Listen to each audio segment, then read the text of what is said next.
I am Ferdinand Marcos, and I am the President of the Republic of the Philippines. I stand today on behalf of 110 million Filipinos. Hello sa mga Marcos loyalists and supporters, Filipino and OFW. Nako, talaga naman pag ang karma, hinahabol ka, mamalasing ka talaga ng tuloy-tuloy. But anyway guys, nakita nyo siguro ito, no? This is a Qatar flag. Nako po, ito. Nako, karma is real. Basahin po natin mga kababayan, ha? Sabi dito mga kababayan ng News 5, inihayag ng Embahada ng Pilipinas sa Qatar na hatid nila na mayroong ilang Pilipino na aresto at na-detain dahil sa suspected unauthorized political demonstration nitong Biyernes, March 28. Ayon sa Embahada, nakikipagtulungan na sila sa mga otoridad sa Qatar para provision ng necessary consular assistance para sa mga nasabing individual. Muling idinang ng Embahada na ang unang nitong anunsyo noong March 13 para sa mga Pilipino sa nasabing lugar na igalang ang local laws at custom sa naturang bansa kaugnay sa mass demonstration at expression of political grievances. Agay! Yan na nga ang sinasabi natin, no? The Embassy of the Philippines. Agay! Ayan, no?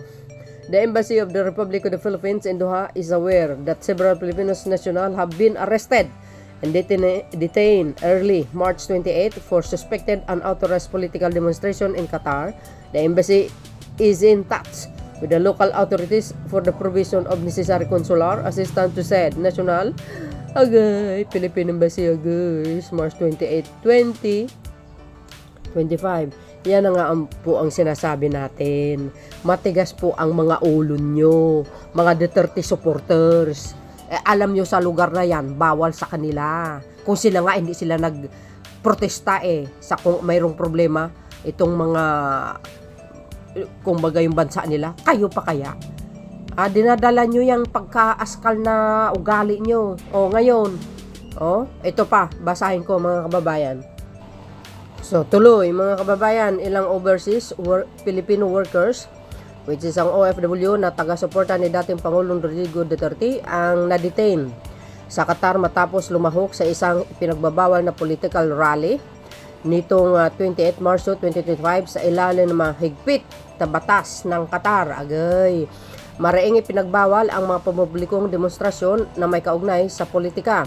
Ayon sa Philippine Embassy sa Doha, kasalukuyan silang nakikipag-ugnayan sa mga lokal na otoridad upang magbigay ng kinakailangan consular assistance sa mga na-detain. Muling ipinaalala ng Embahada ng kanilang advisory noong March 13, Marso 2025 kung saan binigyan diin ang kahalagahan ng pagsunod sa mga batas at kagaulian ng Qatar, lalo na sa usapin ng pampublikong protesta at pagpapayag ng politikal na pananaw. Ano ngayon? Nga, karma is real. Yan, buti nga sa inyo yan. Kung ako yung bansang Qatar, ipa-deport ko na lang to mga to para mabigyan ng leksyon. 'Di ba, mga kababayan?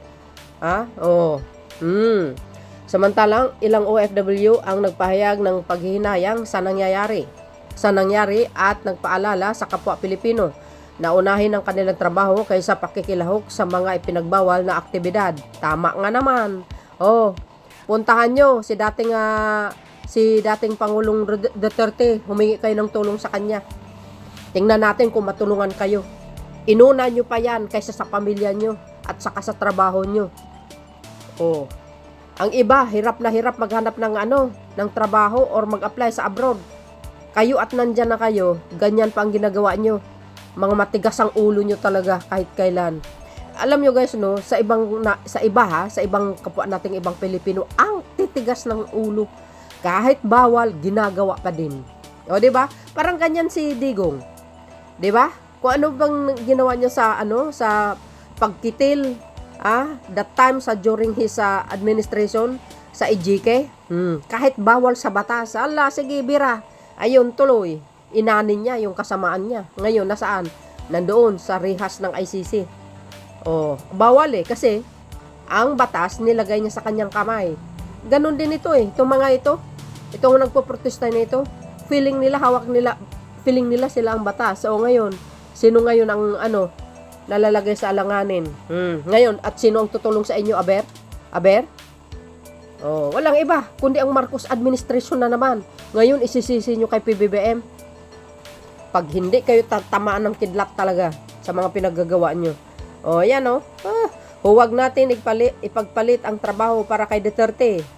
Ayon sa isang komento mula sa isang OFW, ngayon, ang mismong administrasyong Marcos na tinatawag nilang bangag at ang sasaklulo sa kanila sa detention. Natural! Ano pa ang gagawin ng Pangulong Marcos Jr.?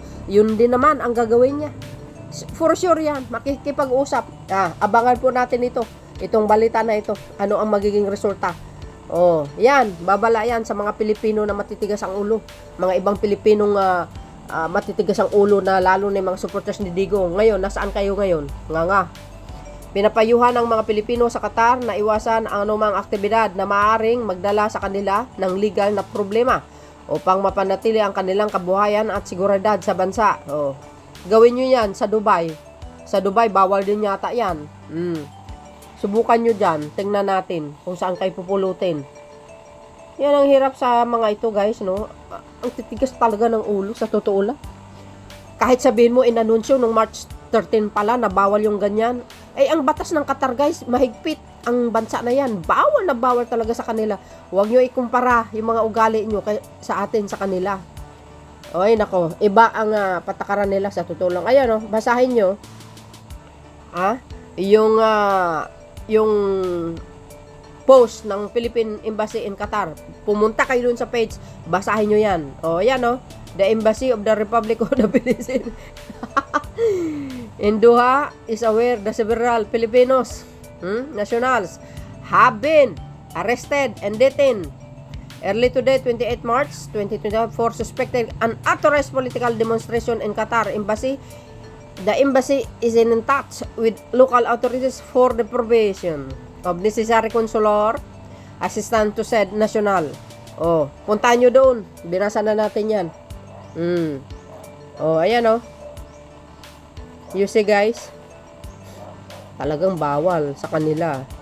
Mga Muslim ang mga yan Bawal ang rally sa Qatar, mga ining, sabi DDS OFW sa Qatar, dinampot dahil sa bawal na rally. Ngayong nagpasaklulo sa Marcos government. Natural.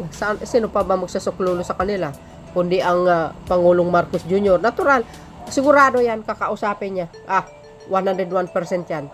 Sa ilalim na mahigpit na batas ng Qatar, maring pinagbawal ang mga pampublikong demonstrasyon na may kaugnayan sa politika. Ay pinapaalala ng embahada ang kanilang advisory noong Marso 13.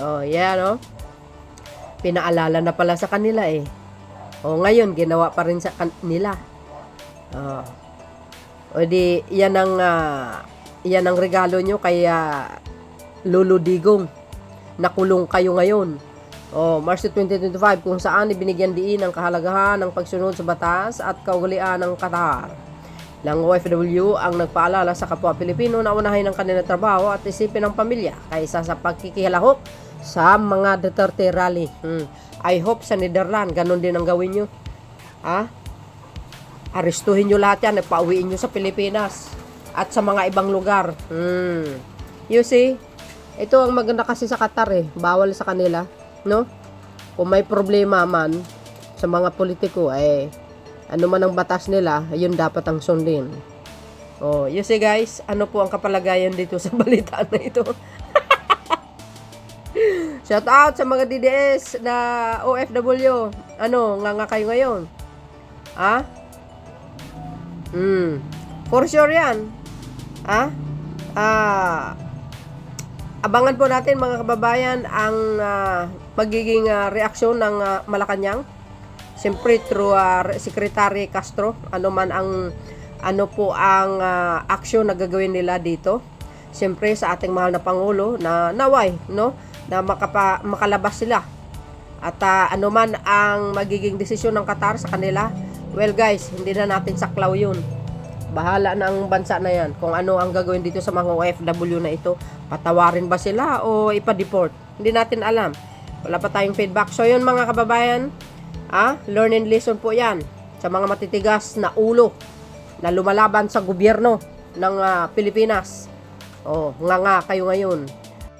So yun mga kababayan, i-highlights natin itong mga komento nila. Sabi dito ni itong ating kababayan, wag na natin pangalanin, tingnan nyo na lang pangalan niya. Tapos si PBBM ang sisihin, akala walang bata sa ibang lugar, akala na Pinas sila, nasa Pinas sila, gay. Tapos hingi tulong kay BBM para makalaya. Mag-focus ka sa pamilya mo, wag sa politiko. Nakakulong ka na, hahanapin ka ng amo mo, matatanggal ka pa, tuloy. Sa work mo, kabayan, sad sa office of the Vice President, kahingi tulong, wag sa Pangulo. Agay! Ito pa, hayaan nyo na lang ang mga yan.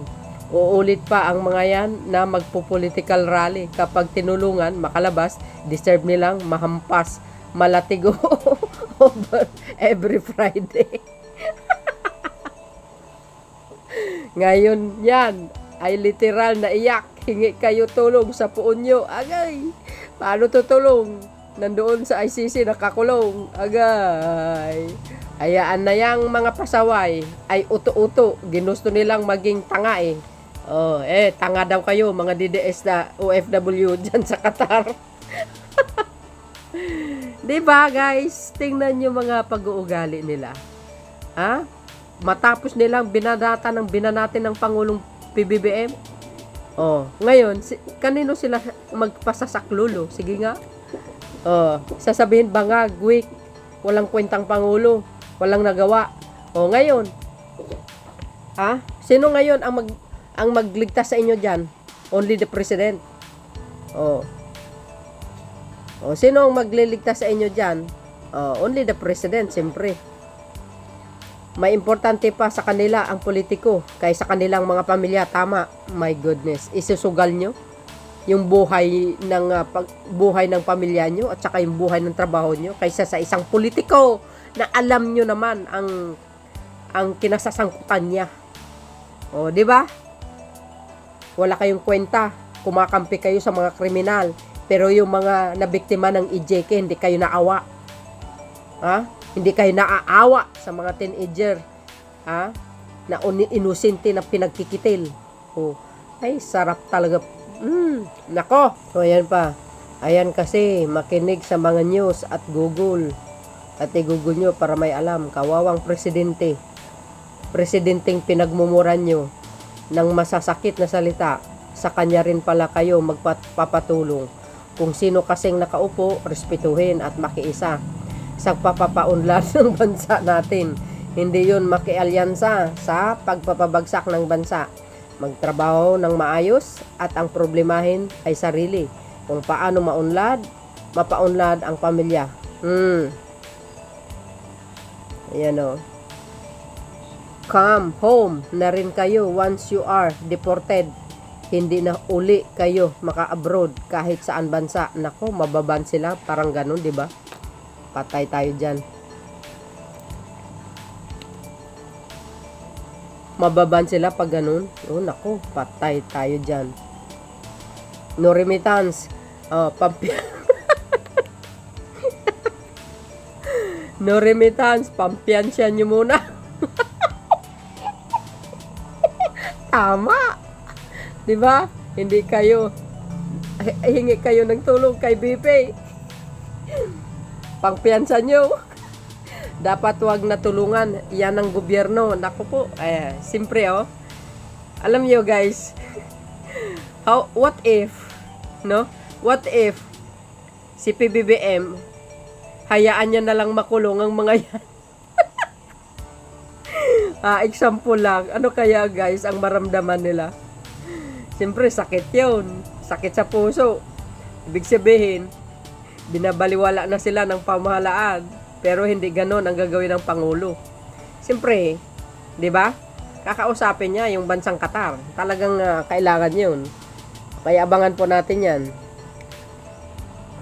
Ito pa, okay lang po yun. Agay. Well deserve po nila yan. In Ramadan time, this action is very inappropriate. nasa ibang bansa sila. They should respect the other culture as well. Tama! Ha? Dapat lang. Wala walang respeto kasi mga ugaling askal ito mga to. Sa bawat 10 DDS, yung isa dun, kasing tanga ng siyam.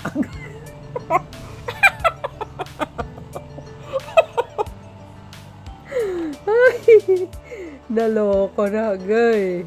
Siyempre, hindi mo maiwasan, guys, yung magbigay ng opinion, yung sama ng loob. Bakit kanyo? Sila mismo, itong mga DDS na OFW na ito, ang nagpapahiya sa bansang Pilipinas. Nakakahiya sila sa ibang bansa. Sobrang nakakahiya sila. Tinataas nila ang flag ng Pilipinas. Sila mismo ang nagpapabagsak sa bansang Pilipinas. Sila mismo ang nagpapahiya sa bansang Pilipinas. 'Di ba? Sino ba ang nanggugulo sa bansang Pilipinas? Walang iba kundi itong mga DDS nito. Siyempre pinangunahan ng pinuno nila. Yan. Nakakahiya. Nadadama yung ibang OFW na walang ginawa. Grabe. Their defiance and ignoring the warning of the consulate deserve no assistance. It was their choice and they should suffer alone by themselves. Agay. Or they may seek legal assistance from their organizers who persuaded them to push it through despite the warning and advice of the embassy. Kung sino man ang namumuno dito, ang nagpasimuno, parusahan nyo. Kulong nyo yan. Bring them home. Agay. Bring them home. Ay, wow. Grabe. Dapat ipa-deport na lang. No? Bring them home nga. Rally pa more ang mga walang respeto sa sarili. Sana dyan din sa Pinas, tingnan lang kung tulungan sila ng Duterte nila. Tama. So yun guys, ano po ang kapalagayan? Well, hintayin na lang po natin ang magiging desisyon ng Pangulo o ang resulta or aksyon ng pamahalaan kung ano po ang dapat gawin sa kanila. Kung ako ang Pangulo, hayaan na lang sila doon